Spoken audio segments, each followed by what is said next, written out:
Shalom Bapak Ibu Saudara, mari kita ngomongin firman Tuhan. Sebelumnya mari kita berdoa. Tuhan, kami akan ngobrol tentang firman-Mu.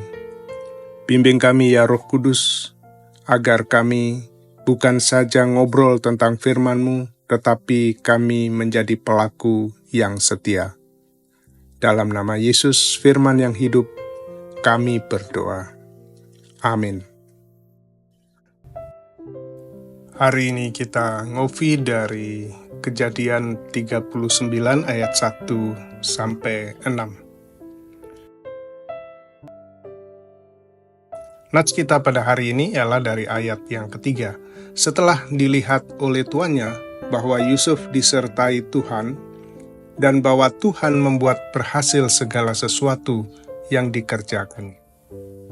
Demikian firman Tuhan, berbahagialah setiap orang yang mendengar dan melakukannya. Penyertaan Tuhan kepada Yusuf dan berkat yang diberikan kepadanya membuat segala yang dilakukannya berhasil, sehingga ia dipercaya oleh Potifar untuk menjadi manajer di istananya. Nats kita ini ada dalam konteks kehidupan Yusuf sebagai seorang hamba di rumah Potifar, seorang pejabat Mesir. Meskipun dijual sebagai budak oleh saudara-saudaranya, Yusuf naik ke posisi yang disukai di rumah tangga Potifar. Keberhasilan Yusuf dikaitkan dengan kehadiran Tuhan yang selalu ada bersamanya, yang menunjukkan bahwa kebaikan dan bimbingan ilahi dapat menuntun pada keberhasilan bahkan dalam keadaan yang sulit, yaitu dalam posisi sebagai budak. Jika hanya bagian ini yang kita dengar dan kemudian kita ingin mengalami hal yang sama, bahwa segala sesuatu yang kita lakukan akan menjadi berhasil, maka kita salah. Kalau mau mengambil prinsip Alkitab dari kisah Yusuf, kita harus melihat seluruh konteks kehidupannya. Apakah kita juga mau untuk dibuang di dalam sumur, dijual sebagai budak, difitnah dan masuk penjara? Sebenarnya prinsip Alkitab yang dapat kita terapkan dari kisah Yusuf, salah satunya adalah Allah turut bekerja dalam segala hal untuk mendatangkan kebaikan bagi mereka yang dikasihinya, yang dipanggil sesuai dengan rencana Allah.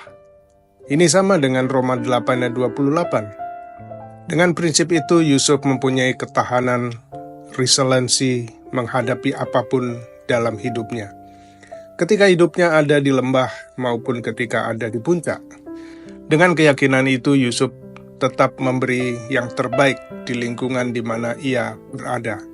Sebagai budak di rumah Potifar, ia mengabdi dengan sungguh-sungguh, melakukan segala sesuatu seperti melakukan untuk Tuhan.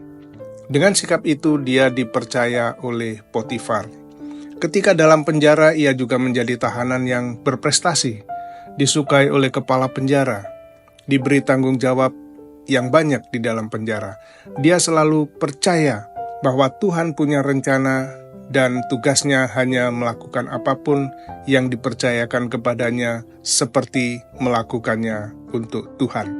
Bahkan ketika istri Potifar mencobai dia, Yusuf berkata, "Dengan bantuanku tuanku tidak lagi mengatur apa yang ada di dalam rumah ini, dan ia telah menyerahkan segala miliknya kepada kekuasaanku. Bahkan di rumah ini ia tidak lebih besar kuasanya daripadaku, dan tiada yang tidak diserahkan kepadaku selain daripada engkau, sebab engkau istrinya. Bagaimana mungkin aku melakukan kejahatan yang besar ini, dan berbuat dosa terhadap Allah?" Yusuf memiliki pemahaman yang benar terhadap dosa, bahwa dosa adalah kekejian terhadap Allah. Allah berdaulat, Allah melihat dan mengetahui segala sesuatu. Itulah yang menjadi prinsip hidup Yusuf. Saudaraku, kita adalah orang-orang yang dipanggil sesuai dengan rencana Allah. Jelas kita dipanggil untuk menjadi anak-anaknya, dibentuk untuk menjadi serupa dengan Kristus. Tetapi saat ini, di dunia ini, Tuhan memberi kita tugas yang unik. Apapun tugas yang kita emban, mari kita praktekkan prinsip-prinsip hidup Yusuf.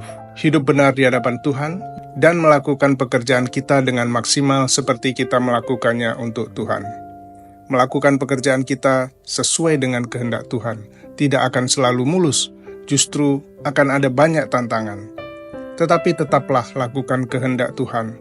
Percayalah Tuhan akan meninggikan saudara pada waktunya. Mari kita berdoa.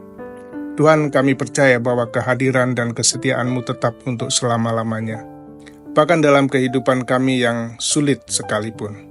Kiranya Roh Kudus selalu mengingatkan kami untuk hidup dengan integritas dan memberi yang terbaik dalam pekerjaan yang Tuhan percayakan di dunia ini, walaupun banyak tantangan.